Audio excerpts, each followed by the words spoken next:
Sanayin mo yung sarili mo na mag-isa, para kahit walang nandyan para sa'yo, kaya mo. Kasi sa huli, sarili mo lang talaga ang maaasahan mo.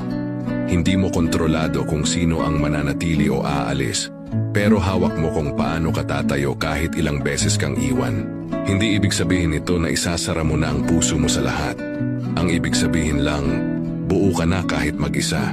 Strong independence builds inner peace. Minsan, kailangan mong matutong mag-celebrate ng wins mo. Kahit walang audience, hindi lahat ng tagumpay kailangan ng palakpakan. Self-validation is enough. Hindi mo rin kailangang magmakaawa para piliin ka. Ang tamang tao, hindi ka iiwan sa ere. Until then, choose yourself every time. Kapag sanay ka na sa sarili mong kasama, hindi ka madaling matitinag.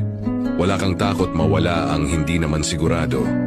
Confidence grows when you stop depending on others for happiness. Sa huli, ang tunay na lakas ay yung kaya mong tumayo kahit mag-isa.